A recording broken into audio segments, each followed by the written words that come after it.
तो एक व्यास जी हुए कन्नौज में, उनका नाम था श्री पद्मनाभ। क्या नाम था? बहुत सुंदर कथा करते थे। हजारों लाखों की तादाद में लोग उनकी कथा सुनकर के अपनी शंकाओं का समाधान और परमानंद की प्राप्ति करते थे। परंतु उनके चित्त में इच्छा प्रकट हुई कि मैं सबका समाधान करता हूं, मेरा समाधान कौन करे।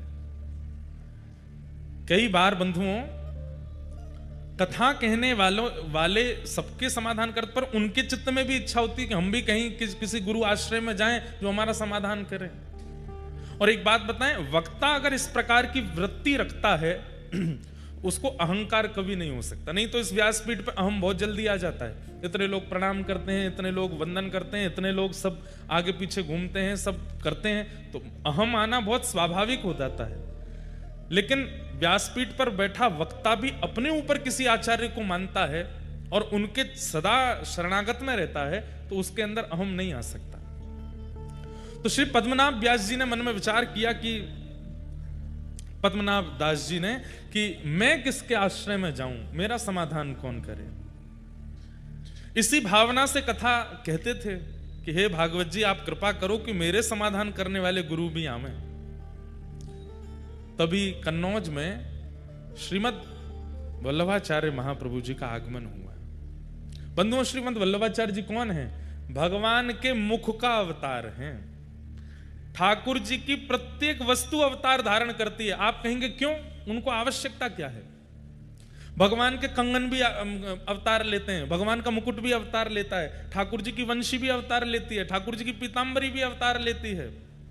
ये सब भी आचार्य रूप धारण करके आते हैं। कहां तक कहूं, ठाकुर जी के अश्रुबिंद भी अवतार लेते हैं। क्यों?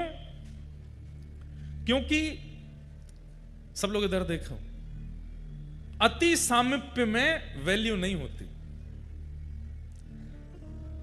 ठाकुर जी के जितने भी आयुध हैं, ठाकुर जी के जितने भी श्रृंगार हैं, स्वयं ठाकुर जी का मुखमंडल, हस्तकमल, चरण कमल, ये सब भी विचार करते हैं कि हम ठाकुर जी के इतने समीप रहते हैं कि ठाकुर जी को सामने से देखने का अनुभव हमको नहीं हो पाता। अब विचार कीजिए, भगवान के मुखमंडल को ही इच्छा हो रही है कि मैं भी ठाकुर जी के मुखमंडल को देखूं। कैसे देख सकते हैं? प्रतिबिंब में ही देख सकते हैं। तब भगवान के मुखमंडल ही श्रीमद महाप्रभु जी के रूप में प्रकट हुए। मतलब महाप्रभु वल्लभाचार्य जी का दर्शन जिन्होंने किया, उन्होंने साक्षात ठाकुर जी के मुख का दर्शन किया। तो महाप्रभु जी प्रकट हुए। यशोदा जी का अवतार भी माना जाता है, श्री यशोदा जी के भाव से। पर गोसाई जी में यशोदा जी के भाव ज्यादा अनुभव होते हैं। गोसाई श्री विठलनाथ जी महाप्रभु जी के पुत्र। तो महाप्रभु जी का कन्नौज आगमन हुआ। तब पद्मनाभ दास जी उनकी कथा सुनने के लिए गए। तब कथा में जैसे ही एक बात आप अनुभव करेंगे, कथा का एक स्वरूप होता है, जिज्ञासा लेकर के घर से चलिए कि मुझे इस बारे में जानना है। आप आश्चर्य करेंगे, हमें मत बताइएगा, या किसी भी कथा में जाकर के व्यास जी को मत बताइएगा। आप जिज्ञासा लेकर के कथा में आइए, किसी ना किसी रूप में ध्यान से सुनिएगा, आपकी जिज्ञासा का समाधान अपने आप व्यासपीठ दे देगी। ये कथा का एक चमत्कार समझ लीजिए। यहां जिज्ञासा लेके बैठे, पर हां, जिज्ञासा के रूप में ये नहीं होना चाहिए कि मेरा ब्याह कब होएगा, या मेरी पत्नी मोते लड़ना बंद कब करेगी, मेरे बच्चे मेरी बात कब मानेंगे। संसारी भावना नहीं, जिज्ञासा होनी चाहिए आत्म कल्याण की।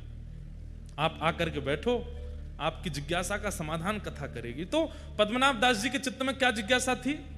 मैं इतनी कथाएं करता हूं, इतने लोगों के समाधान करता हूं, पर मेरे चित्त को शांति क्यों नहीं मिलती? और आप इसी जिज्ञासा से आकर के जब कथा में बैठे, उसी समय महाप्रभु जी ने एक प्रसंग कहा, और प्रसंग में कहा कि भैया, ठाकुर जी की सेवा करने वाले, ठाकुर जी की कथा सुनाने वाले, ठाकुर जी के समीप रहकर के किसी भी प्रकार की सेवा का क्रम करने वाले को अपनी जीविका के लिए ठाकुर जी का प्रयोग नहीं करना चाहिए। समझ में आई बात?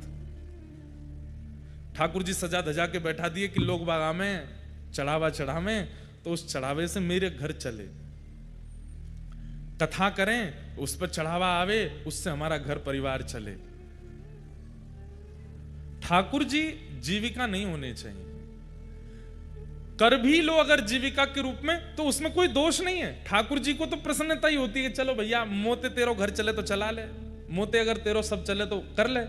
लेकिन यदि किसी व्यक्ति को परम सुख की प्राप्ति करनी है तो ठाकुर जी का क्रम अपनी जीविका के लिए ना करे, ये बात महाप्रभु जी कथा में कह रहे थे। और इसी बात को पद्मनाभ दास जी बैठ करके सुन रहे थे। पद्मनाभ दास जी बोले, मेरा तो पूरा घर कथा से ही चलता है, मेरा तो सब कुछ कथा से ही होता है।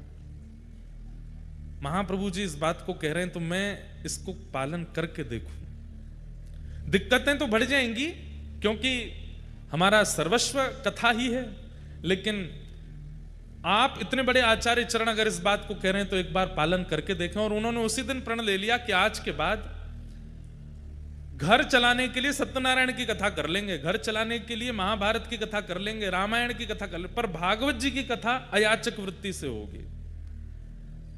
हमारे संगी साथियों को देना हो तो दीजिए, हमको कुछ नहीं चाहिए। ये प्रण श्री पद्मनाभ दास जी ने धारण कर लिया। और ये भाव धारण करते ही आपने जैसे ही कथा कहना प्रारंभ किया, इतना परम शांति के अनुभव हुए, ऐसे ऐसे अनुभव ठाकुर जी के उनको होने लगे। समझ गए, बोले कि यही मेरे आचार्य हैं, जिनकी एक वाणी से मुझे परम समाधान मिला, यही मेरे गुरु हैं। गुरु कौन? गुरु वही जो हरि सो मिलावे, गुरु वही जो हरि की राह दिखावे, गुरु वही जो सब तज वृंदा विपिन बसावे, वो गुरु है। वो गुरु नहीं जिसके आश्रय में जाने से आप और संसार के हो गए, वो गुरु जिसके आश्रय में आने से, जिसकी वाणी सुनने से और संसार छूट गया, वो गुरु है। जिसकी वाणी, जिसकी उपस्थिति, जिसकी कथा ठाकुर जी के और समीप ले जावे, वो गुरु है। पद्मनाभ दास जी महाप्रभु जी के शरणागत हो गए और कहा कि प्रभु अब आप मुझे स्वीकार करो, मैं आपसे परम प्रसन्न हूं, आपने मेरे जीवन के समाधान कर दी, अब मैं परम आनंद में रहता हूं, भागवत जी बिल्कुल अयाचक वृत्ति से करता हूं और मुझे इतना सुख मिलता है। मेरे घर वालों को दिक्कत होती है, घर में धन नहीं जाता, थोड़े धन आदि की तंगी हो जाती है, लेकिन मुझे परम सुख मिलता है। और पद्मनाभ दास जी महाप्रभु जी के अनुयायी हो गए। महाप्रभु जी यदा कदा कहीं कहीं जाते तो पद्मनाभ दास जी को संग लेके जाते थे। गुरु भी कई बार शिष्य के शिष्यत्व को परखता है और परखना भी चाहिए। शिष्य धनवान है, शिष्य सर्वगुण संपन्न है और उस पर कृपा ज्यादा करे, यह गुरु का स्वभाव नहीं होना चाहिए। गुरु शिष्य के शिष्यत्व को देखे। और महाप्रभु जी ने पद्मनाभ दास जी के शिष्यत्व को देखा। सब लोग इधर देखिए, कहां से पधारे आपके निधि, सुनिए उनके बारे में। और ऐसा कैसा जीवन एक साधक को रखना पड़ता है तब जाकर के ऐसे निधि मथुराधीश जैसे प्राप्त होते हैं, ये सुनिए। तो श्री पद्मनाभ दास जी महाप्रभु जी के साथ जाते थे। एक बार महाप्रभु जी कहीं प्रवास पर गए और आप प्रसाद करने के लिए बैठे थे, बाहर द्वार पर पद्मनाभ दास जी खड़े थे। तभी एक व्यक्ति दौड़ा दौड़ा आया और बोला महाप्रभु जी कहाँ हैं, मुझे उनसे मिलना है। तो पद्मनाभ दास जी बोले भैया अभी आचार्य चरण प्रसाद पा रहे हैं, हमें बता दो क्या बात है। क्रोध में था तो उसने बताया,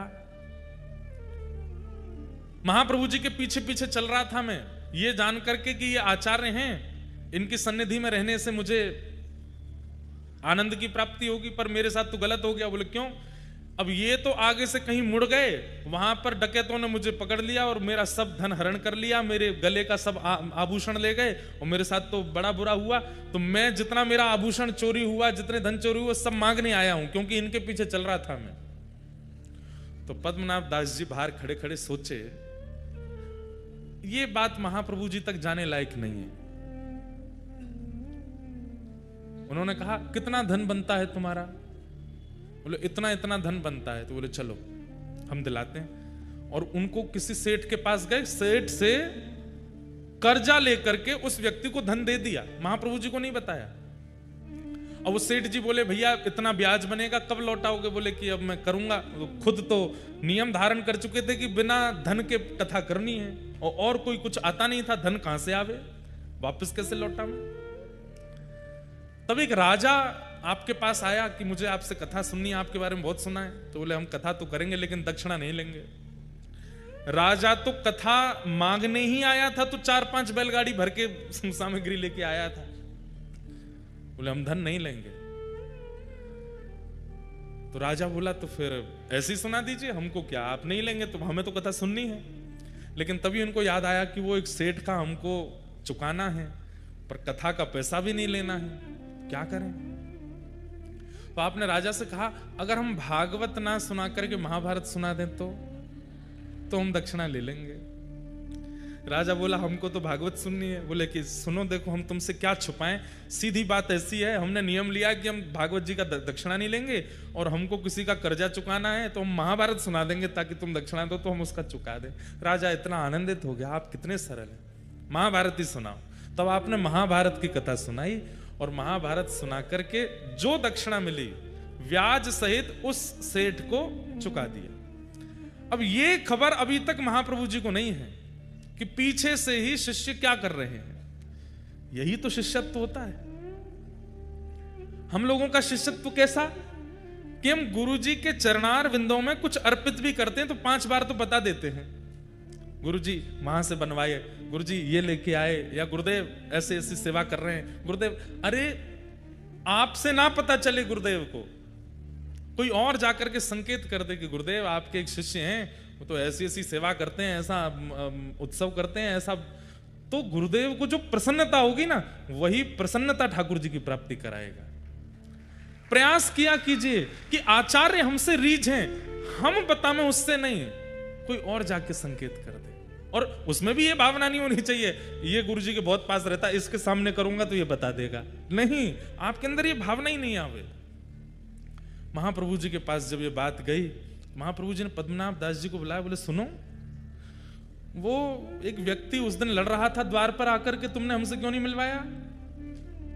बोले कि आप उस समय प्रसाद पा रहे थे। क्या कह रहा था वो? बोले वो कह रहा था कि आपके पीछे पीछे वो चल रहा था, आप कहीं गली में मुड़ गए, वो भटक गया तो डाकुओं ने उसको लूट लिया, उसका जो धन बनता है वो मांगने आया था। हमने कहा आप देते अच्छे नहीं लगते, तो हमने ऐसे ऐसे करके उसका धन कर दिया, और महाभारत की कथा करके दक्षिणा लेके ब्याज भी चुका दिया।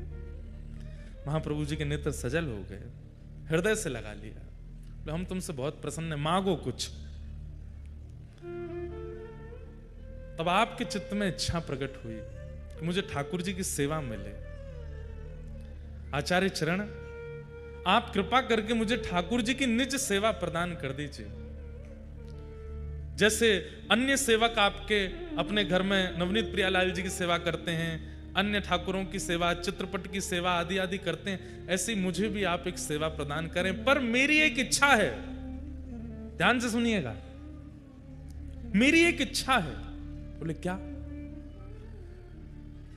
धृष्टता कर रहा हूं, क्षमा मांगते हुए प्रार्थना कर रहा हूं, मेरी इच्छा यह है कि मैं जिन ठाकुर की सेवा करूं वो स्वयं प्रकट हों, वो किसी मूर्तिकार के द्वारा बनाए गए या कहीं से पधराए गए ठाकुर जी नहीं, स्वयं प्रकट हो। जैसे वृंदावन में गोविंद देव जी प्रकट हुए, हमारे मदन मोहन जी प्रकट हुए, शालिग्राम जी से श्री राधारमन लाल जी प्रकट हुए, गिरिराज जी से श्रीनाथ जी प्रकट हुए, ऐसे ही नाथ स्वयंभू। अच्छा, स्वयंभू ठाकुर जी किन्हें माना जाता है? उनके लिए भी शास्त्रों में वर्णन है। पहला, पृथ्वी से प्रकट हों, दूसरा पहाड़ से प्रकट हों, पर्वत से प्रकट हों, तीसरा शुद्ध दैविक नदियों से प्रकट हों, और चौथा किसी वृक्ष की जड़ से प्रकट हों। ऐसे कुछ नियम हैं, उन्हीं को ही स्वयंभू ठाकुर जी माना। आजकल लोग बाग क्या करते हैं, पहले ही धर देते हैं नीचे जाके, वो हमारे घर से निकले हैं, हमारे घर की खुदाई में निकल आए ठाकुर जी, हमारे वहां पे निकले, ये निकले। स्वयंभू ठाकुर जी का भी नियम बताया गया। या शालिग्राम से प्रकट हों, जैसे हमारे राधारमन लाल जी, उनको स्वयंभू ठाकुर जी माना जाता है।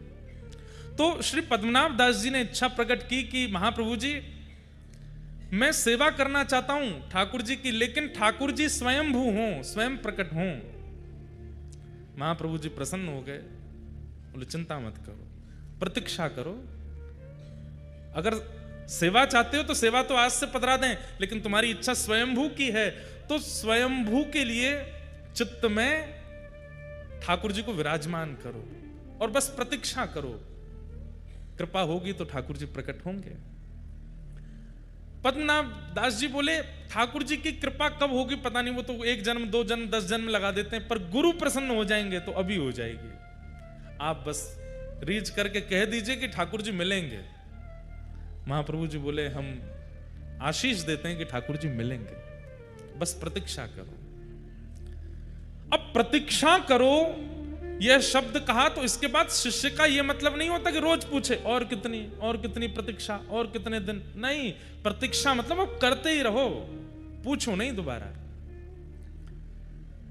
अनेक वर्षों तक प्रतीक्षा की। महाप्रभु जी के साथ जहां जहां प्रवास पर जाते थे, कभी कभी जाते थे, फिर बाद में महाप्रभु जी ने इनको सदा के लिए रख लिया। जहां भी जाते थे ये साथ ही जाते थे।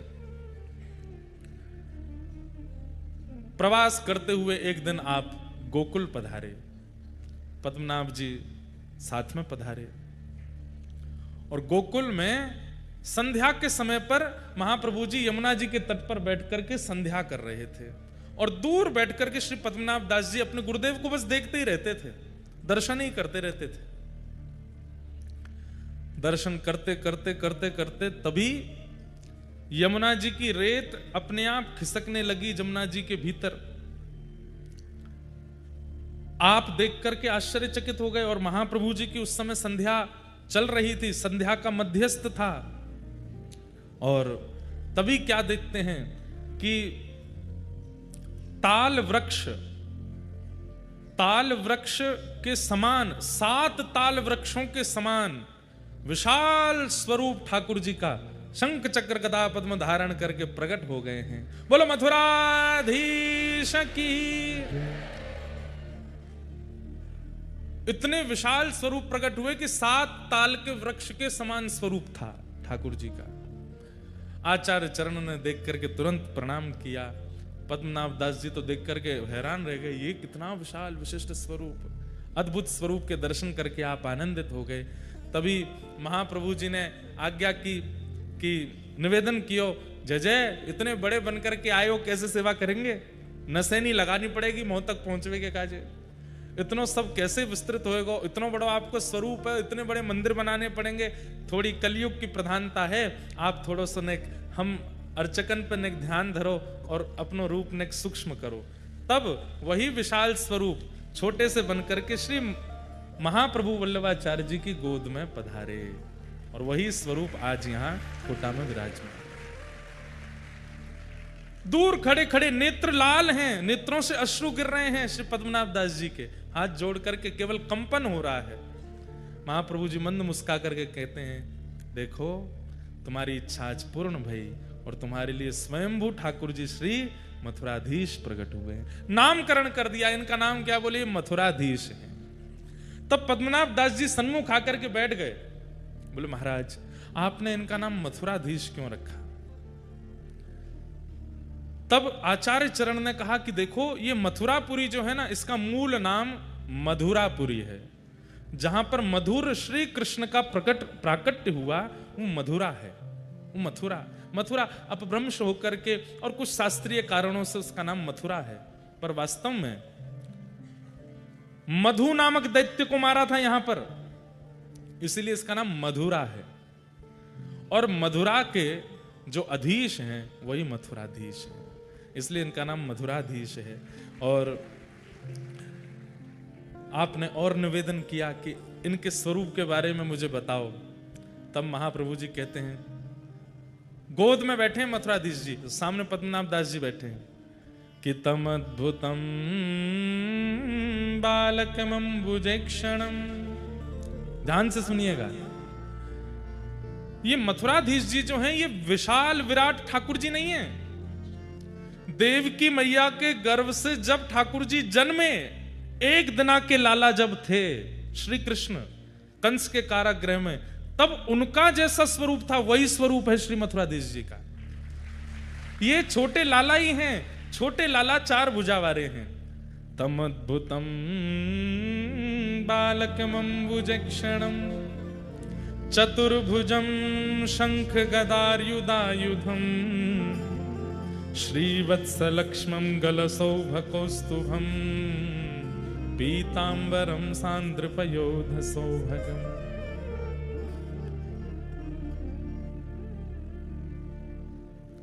महाप्रभु जी कहे, पद्मनाभ दास, एक बार कहीं कथा में तुमने ठाकुर जी का प्राकट्य सुना था और ठाकुर जी के उस प्राकट्य को सुनकर के तुम इतने भावुक हो गए, इतने भावुक हो गए, उसी समय ठाकुर जी ने निश्चित कर लिया कि यही स्वरूप तुमको प्राप्त होगा, क्योंकि जिस स्वरूप को सुनकर के तुम इतने प्रेमवश हुए हो वही स्वरूप तुम्हारे पास आएगा, और वही स्वरूप आज आया है। देवकी मैया के गर्भ से जन्म लेते ही ठाकुर जी का जो स्वरूप है, छोटे से लाला हैं, शंख चक्र गदा पद्म हाथ में धारण किए हैं, वही लाला तुम्हारे लिए आए।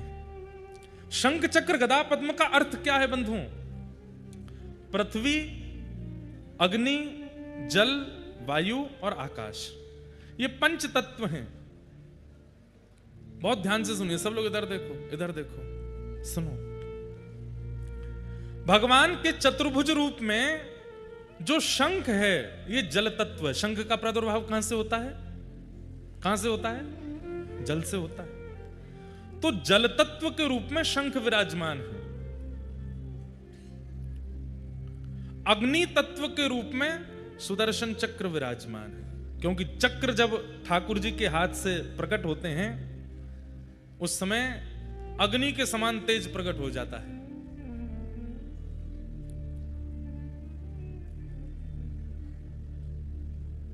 और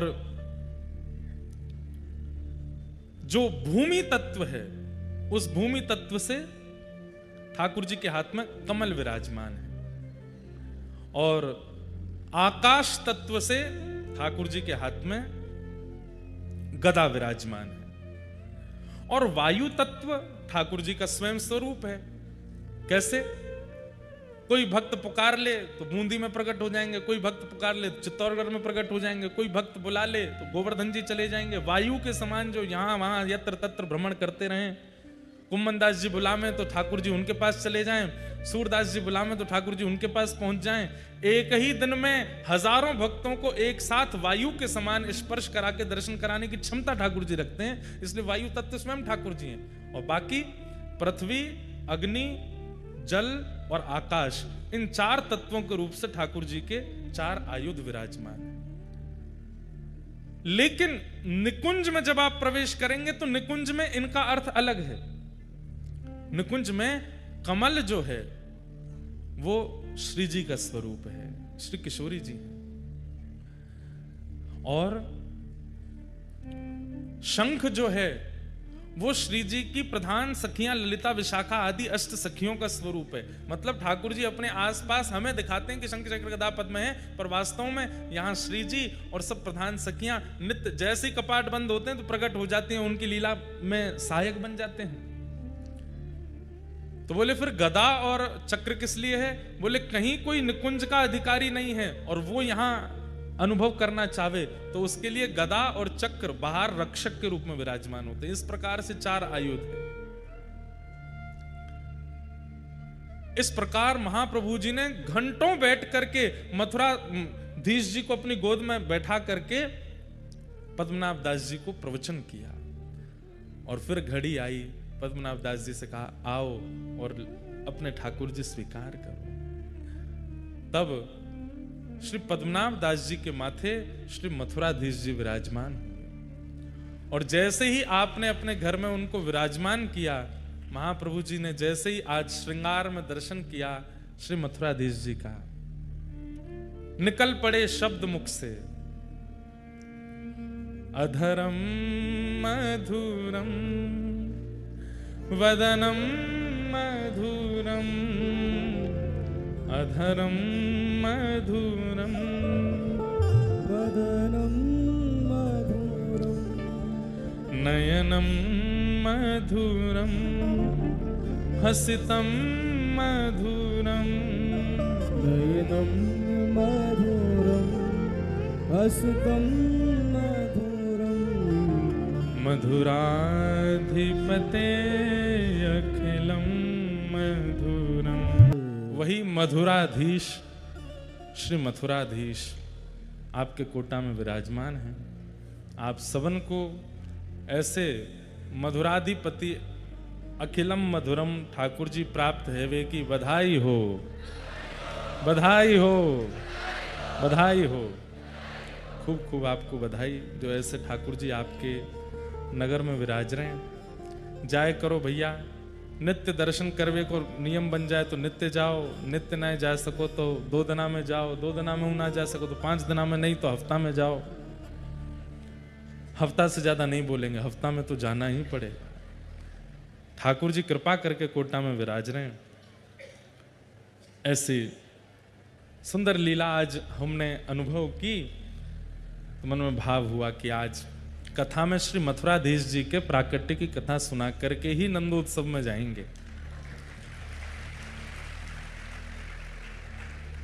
कृपा करके आज श्री राधा रमन लाल जी के परम सेवाधिकारी, जिनके माध्यम से ठाकुर जी की मधुर सेवा श्री वृंदावन में श्री राधा रमन लाल जी करते हैं, और जिनकी कृपा से हम यहाँ मथुराधीश जी को कथा सुनाने आ पाए हैं, ऐसे श्री राधा रमन लाल जी के परम चरण सेवक श्रीमन्मंद गौड़ेश्वर वैष्णवाचार्य श्री अनुराग गोस्वामी जी महाराज पधारे हैं। आपको बारंबार प्रणाम। साथ ही हमारी बड़ी बहन जी भी आई हैं, उनको भी बहुत बहुत वंदन। इन्हीं की वजह से आ रही ये कथा तो हमने कही अब भेज तो रही हैं हमें कोटा, तो आप भी आइए। तो आज पधारी हैं। आज मधुर ठाकुर जी का जन्मोत्सव होना है कथा में। कथाक्रम हम थोड़ा थोड़ा कहते हुए आगे चलेंगे। और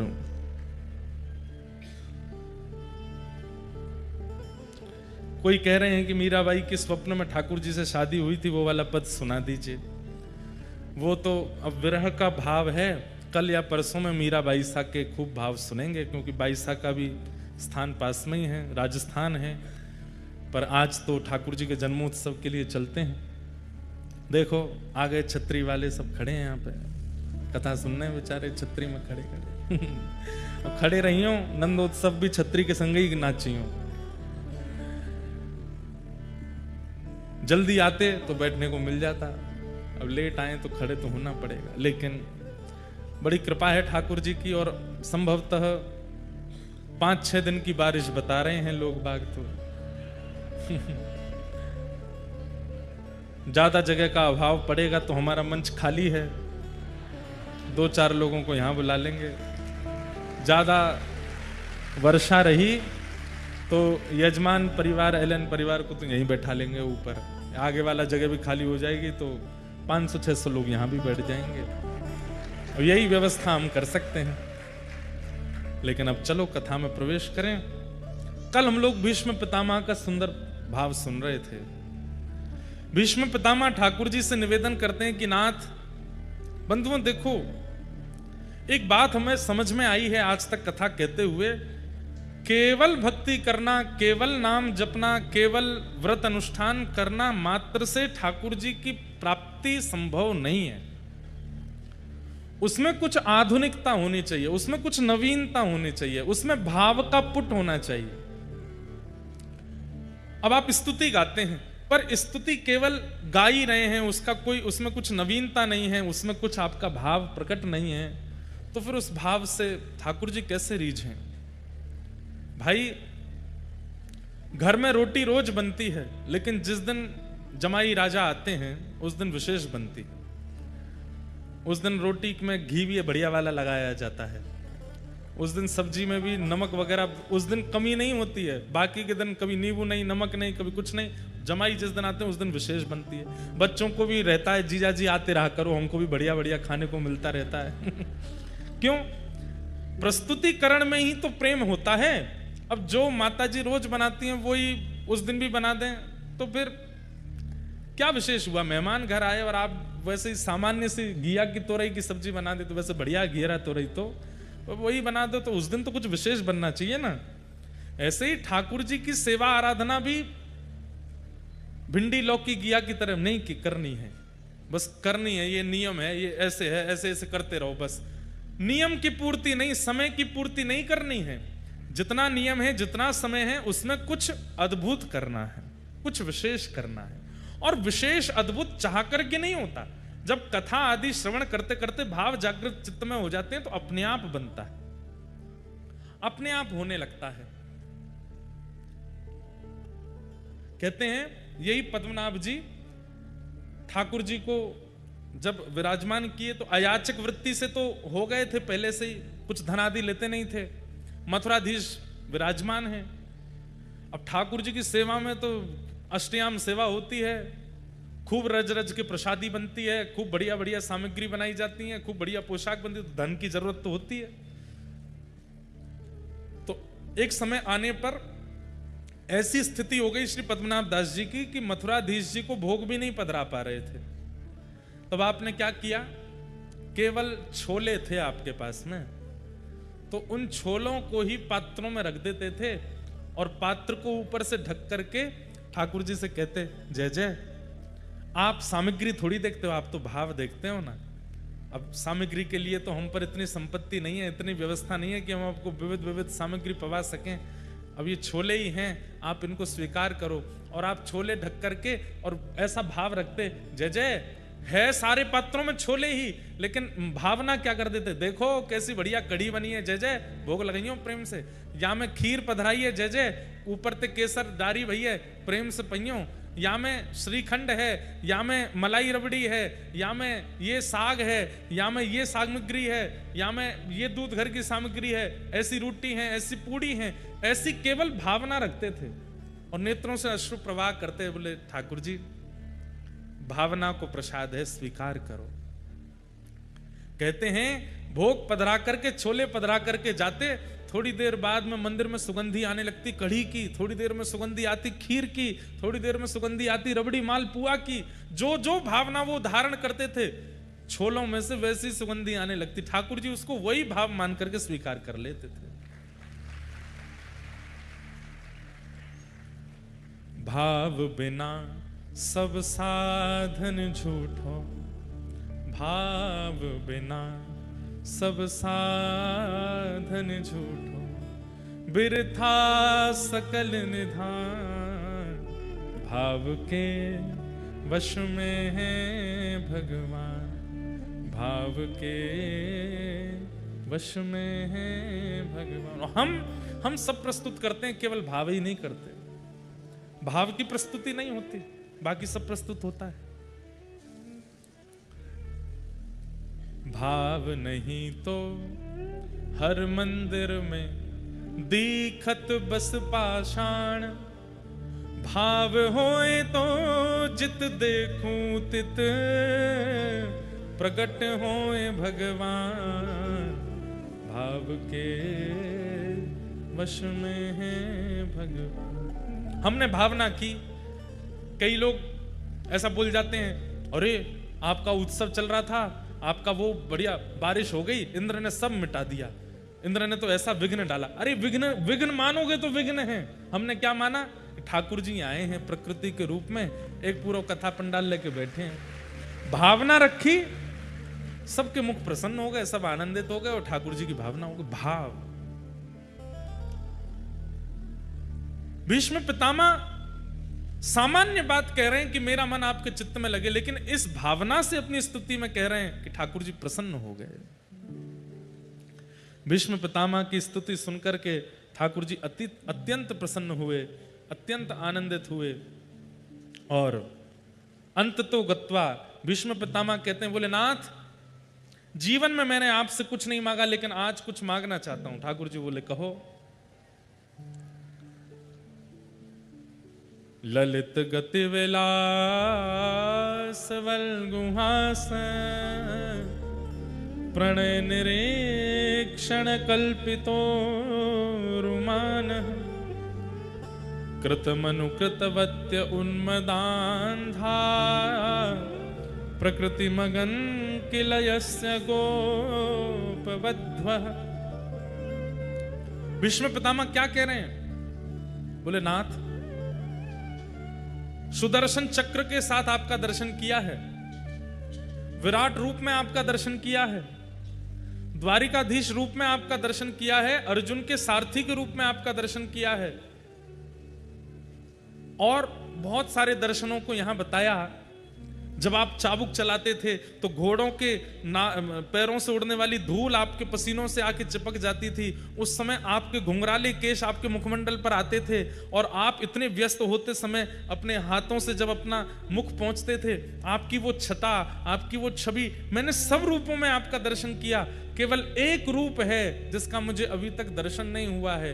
मैं आपसे प्रार्थना करता हूं कि मुझे उस रूप का दर्शन अगले जन्म में हो, इस जन्म में नहीं। क्यों? दुर्बल हो गया मैं, मेरे रोम रोम में बाण लगे हैं, अब मैं उठ नहीं सकता, अब मैं कुछ कर नहीं सकता। इस जन्म में नहीं, अगले जन्म में। मतलब वैकुंठ नहीं मांगा, मुक्ति नहीं मांगी, एक जन्म और मांगा है।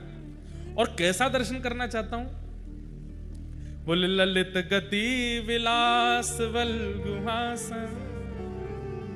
आप टेढ़े मेढ़े चाल चलते हैं, ऊंची घुटने तक धोती पहनते हैं, पैरों में कड़ूले पहनते हैं, कमर पर कौंधनी बांध करके, कारी कमली अपने तन पर लपेट करके, अपने कटाक्ष नेत्रों से इधर उधर देखते हुए, स्वर्ण चांदी का मुकुट नहीं, किसी वन में जाकर के पत्तों को इकट्ठा करके वनमाली भेष अपने सिर पर वन के पत्रों के मुकुट धारण कर लेते हैं।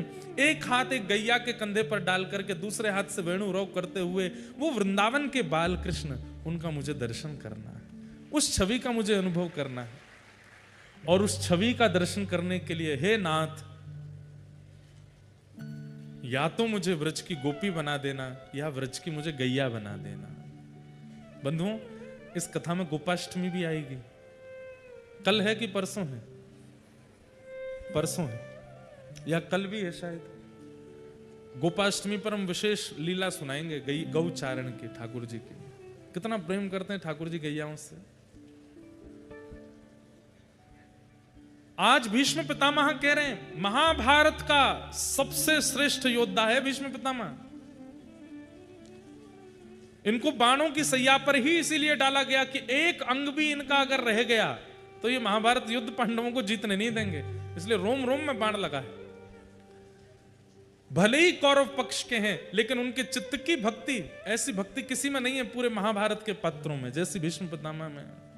ठाकुर जी से कह रहे हैं, नाथ, मुझे आपकी उस छवि का दर्शन करना है। कौन सी छवि?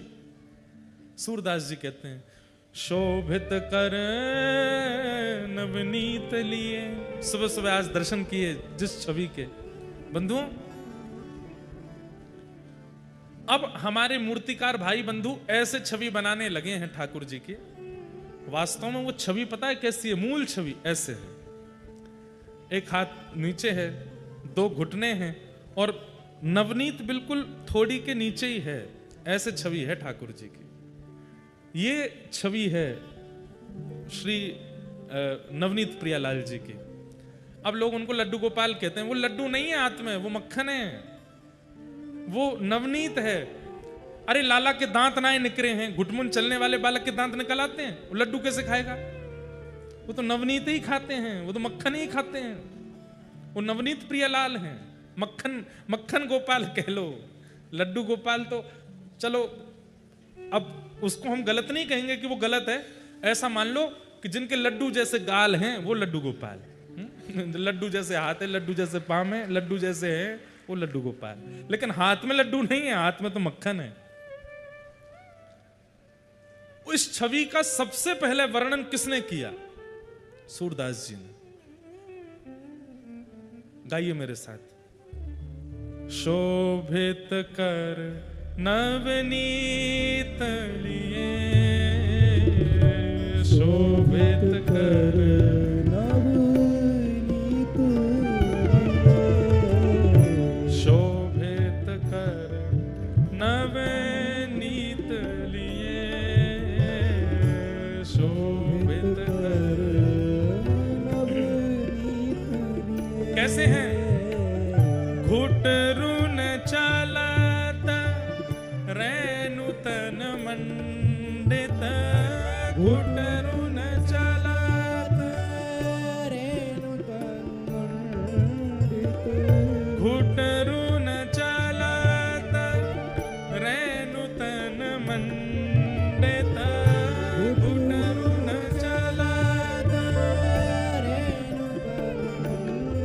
कैसे हैं? मुख दधि लेप किए, मुख दधि। बंधुओं, इस छवि का चिंतन करो। शोभित कर हाथ में नवनीत लिए, घुटरुन चलत। अब इसमें एक बात है, कभी एकांत में करके देखना। इधर देखो सब लोग, एक हाथ ऊपर उठा लेना, दोनों घुटने नीचे टेक करके, और एक अब चल के देखना। चल पाओगे आप? लेकिन ठाकुर जी चल रहे हैं, तो कैसे चल रहे हैं? 3 व्हीलर बन गए ठाकुर जी। अब भाई एक हाथ तो ऊपर है ना, तो ऐसे लुढ़क जाते हैं बीच बीच में, तो ये कोहनी नीचे टेकते हैं और फिर चलते हैं ऐसे कोहनी से। मक्खन नीचे नहीं आवे। कह रहे हैं सूरदास जी, बोले मुख पे मट्टी लग गई है, पूरे तन पे मट्टी लग गई है। क्या कह रहे हैं? घुटरुन चलत रेणु तन मंडित, पूरा तन रेणु में हो चुका है, लेकिन हाथ के मक्खन पर एक बिंदु आने नीचे। कितना प्रेम करते हैं ठाकुर जी मक्खन से। जे ना गंदो हो जाए, खाऊं गोया को। अच्छा, खा क्यों नहीं रहे? कोई एक प्रिय स्थान है ठाकुर जी का, वहां जाके ही खाएंगे। सब जगह बैठ के नहीं खाऊंगा, एकांत में बैठ खाऊंगा, कहीं दाऊ दादा आके छीन नहीं ले। शोभित कर नवनीत लिए, शोभित कर नवनीत, घुटरुन चलत रेणु तन मंडित, घुटरुन चलत और मुख दधि लेप किए, मुख दधि लेप। मुख पर जगह जगह दही लगी है। कैसी सुंदर ठाकुर जी की छवि है। चारु कपोल, चारु कपोल, कपोल मतलब गाल। चारु कपोल लोल लोचन, चारु कपोल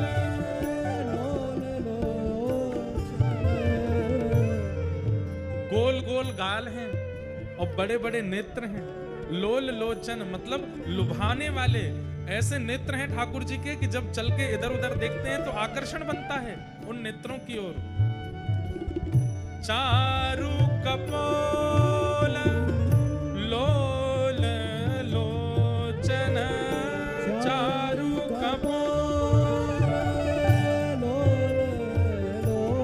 और गोरोचन तिलक किए, रोचन तिलक। हमारे हम आधे तो रामानुजी हैं और आधे पुष्टि मार्गी हैं। क्यों? हमारे पूज्य पिताजी महाराज और हम तो रामानुज वैष्णव हैं, पर हमारे पूज्य नाना जी पुष्टि मार्गीय थे, पंडित श्री कृष्णलाल शास्त्री, और उनको लाखों की तादाद में पद याद थे। उन्हीं की कृपा से हम पद गाते हैं। उन्होंने ही व्यासपीठ पर बिठाया। तो हमारे पूज्य नाना जी वो उसका इतना सुंदर वर्णन करते थे। गो रोचन तिलक किए, गैया के यहां माथे पर भीतर एक गोरोचन होता है। किसी किसी गाय के नासिका से वो रोचन प्रकट होता है। वो मल की तरह नहीं होता, वो गंदा नहीं होता, उसमें इत्र की तरह सुगंधी होती है। वो गोरोचन यहां से प्रकट होता है। किसी किसी गाय के, लाखों में से किसी एक गैया के प्रकट होता है गोरोचन। वह गोरोचन का तिलक लगाती है यशोदा मैया लाला को। 9 लाख गैया हैं तो महीना 1.5 महीना में एक गैया के गोरोचन प्रकट हो जाता है। आजकल संभव नहीं है, और होता होगा तो पता नहीं, लोगों को खबर नहीं होगी इसलिए उसका पता नहीं चलता। कींच जैसी होती है, जैसे खस की कींच होती है ऐसी कींच निकलती है और जरा सी निकलती है। वो मैया इकट्ठा करके लाला कुआ को तिलक लगावे, गोरोचन तिलक की। पर हमारे पूज्य नाना जी इसका एक अर्थ और करते थे। बोले लाला यहां गोरोचन को गोवर मान लो। तो मैंने कि नाना जी गोवर को तिलक लगा रहे ठाकुर जी। तो इसका इतना सुंदर वर्णन करते नाना जी बोलते, बोले लाला ठाकुर जी के तन पे रेणु लगी है और ठाकुर जी को मक्खन खानो है। अब प्रिय वस्तु खावे के काजे साफ सुथरा तो होना पड़ेगा। तो ठाकुर जी सोचे अब कहां जाऊं, तो मैया के पास जावे। तो मैया से कहवे गए कि मेरे तन की मिट्टी हटाए दो। बोलनो आवे ना लालाते, लेकिन तन में मिट्टी लगी, मैया देखेगी तो हटा देगी। तो मैया के पास गए। वहां समय मैया अपना श्रृंगार कर रही है। और मैया कैसे श्रृंगार कर रही है? एक सफेद बिंदी लगावे, फिर एक लाल बिंदी लगावे, फिर एक सफेद बिंदी, लाल बिंदी, सफेद बिंदी, लाल बिंदी, सफेद बिंदी, लाल बिंदी, ऐसे मैया अपना श्रृंगार कर रही है। ठाकुर जी देख रहे हैं, मट्टी वट्टी तो भूल गए। ठाकुर जी बोले मैं हूं करूंगा ऐसा श्रृंगार। कैसे करूं? दोबारा लौट करके गए फिर गौशाला में। बोले सफेद बिंदी तो मेरे हाथ में, लाल बिंदी कहां से लाऊं? लाल बिंदी दिखी नहीं, सो गोबर उठा लियो।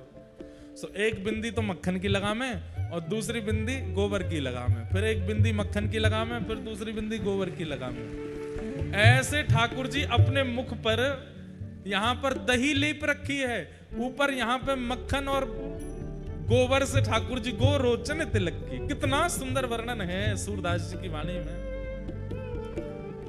शोभित कर नवनीत लिए, शोभित कर नवनीत। और आगे सुनो। लट लटकनी मनुमत मधुप गण, लट लटकनी मन मत मधुप। भैया आप लोगों को डर लग रहा हो का बारिश बारिश को? यहाँ देखो, अरे इतको देखो, प्रेम तो सुनो, कितनी सुंदर लीला चल रही है। विशेष रूप से आगे वाले आप लोग ज्यादा ध्यान से सुना करो, पीछे वाले तो हिलते डुलते ही नहीं है। अब देखो ये ऐसी व्याख्या आचार्यों की कृपा से ही समझ आती है। आप लोग इस पद को पढ़ लो, व्याख्या नहीं कर पाओगे। अब क्या कह रहे हैं? लट लटकन मन मत मधुप गण। बोले ठाकुर जी के जो घुंघराले केश हैं, वो यहाँ पर जो चोटी बनी है वहां में से निकर निकर के नेक नेक बाहर आ गए। तो एक लट यहाँ पे आई है, एक लट यहाँ पे आई है, एक लट यूं आई है। तो ठाकुर जी बीच बीच में अपनी लटन को संवार रहे हैं। सूरदास जी कह रहे हैं कैसा लग रहा है? बोले ऐसा लग रहा है कि मानो जैसे किसी नील कमल के ऊपर बहुत सारे भौरे मंडरा रहे हो। लट लटकन मनु मत मधुप गण, लट लटकन मत मधुप। माधक मधु ही पिए, मादक मधु। मानो ऐसा लग रहा है ठाकुर जी, हमारी किशोरी जी जो हैं ये गुलाब कमल है और ठाकुर जी नील कमल है। नीले कलर के, नीले नीले हैं। तो नील कमल पर मानो इतने सारे केश के रूप में मानो भौरे मंडरा रहे हैं और मंडरा करके मत उसमें से मधु को पी रहे हैं। आहा। और कठुला कंठ वज्र के हिरी नख, कठुला कंठ।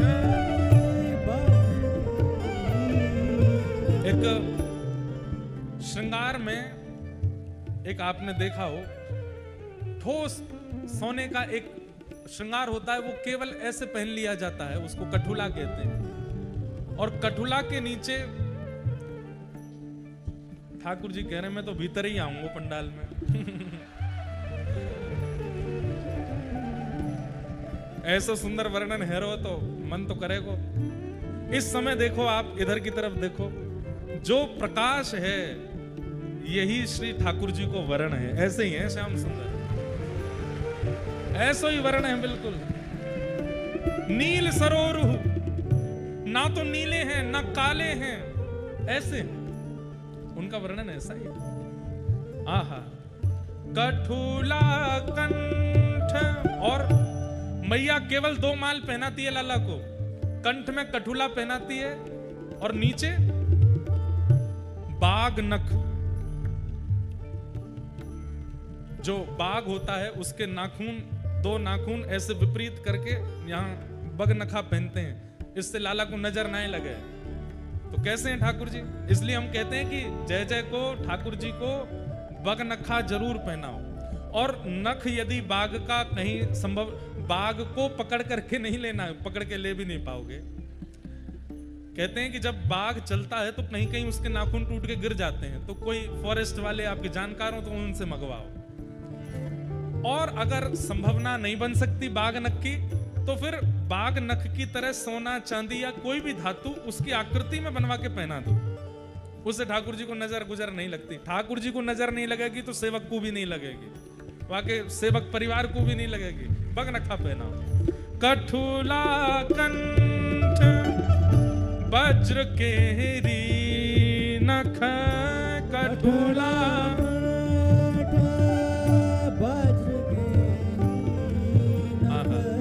राजत रुचि रहिए, राजत रुचि रहिए। धन्य सूर एको पल इह सुख, धन्य सूर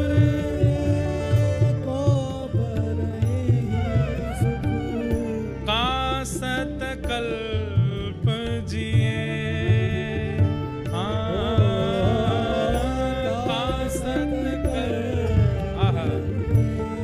देखो क्या कह रहे हैं सूरदास जी, धन्य सूर एहो पल एही सुख का। बोले एक क्षण के लिए जो ये ठाकुर जी मुझे दिख रहे हैं, हाथ में नवनीत है, मुखमंडल पर सुंदर गोरोचन का तिलक है, गालों पर दही लगा रखी है, केश आकर के इनके मुखमंडल को घेर रहे हैं, कंठ में कठुला और बगनखा पहना हुआ है, घुटमन चल रहे हैं, नीचे कुछ पहना नहीं है। आज हरि देखे नंगम नंगा डोल रहे, बस वस्त्र के रूप में रज ही लगी हुई है तन पे। सूरदास जी कह रहे हैं ये एक पल के लिए दिखने वाले ठाकुर जी के स्वरूप के बाद 100 साल जीने का किसका मन करेगा? हमारे प्राण तो अब ही चले जाएं। हे धन्य सूर एको पल दृष्टि सुख, धन्य सूर एको पल दृष्टि सुख, कासत कल्प जिए, कासत कल्प जिए, शोभित कर नवनीत लिए, शोभित कर नवनीत लिए, शोभित कर नवनीत लिए, शोभित कर नवनीत लिए। बोलो बाल गोपाल लाल की। जिनके घर पे नवनीत प्रिया लाल लड्डू गोपाल विराज रहे हैं, रोज ये पद गानो चाहिए ठाकुर जी के आगे, और इसी भाव से दर्शन करना चाहिए। श्रृंगार करने के बाद जब ठाकुर जी को देखो, कभी कभी ठाकुर जी को गौशाला ले जाया करो, और नहीं जा सके गौशाला तो गौशाला ते नेक रज, नेक गोबर, नेक मटका में दही, नेक मक्खन ले आया करो, और दोपहर में राजभोग करावे के बाद नेक नेक लेप दे करो, यहाँ यहाँ लगा दिया थोड़ी देर, बस एक अपने दर्शन के लिए थोड़ी देर देखने के बाद में नेक बलियां लेके फिर पहुंच के बैठा दो, अब ठीक है हमने कर लिए दर्शन। कितनी सुंदर झांकी। भीष्म पितामह कहते हैं ललित गति विलास वल गुहास प्रणय निरीक्षण कल्पितो रुमान कृतमनुकृतवत्य उन्मदान्ध प्रकृति मगन किल यस्य गोपवध्व। जिस प्रकार गोपियों को आपका दर्शन होता है, ब्रज रानी यशोदा जी को आपका दर्शन होता है, नंद बाबा को आपका दर्शन होता है, वो दर्शन मुझे लाभ नहीं मिला नाथ, कृपा करके अगले जन्म में मुझे ब्रज की गोपी बना करके भेजना, ताकि मैं भी दही मत करके मक्खन निकाल के धरूं और आप मेरे घर आओ, वाकु चोरी करवे के काज। ये भीष्म पितामह मांग रहे हैं ठाकुर जी से।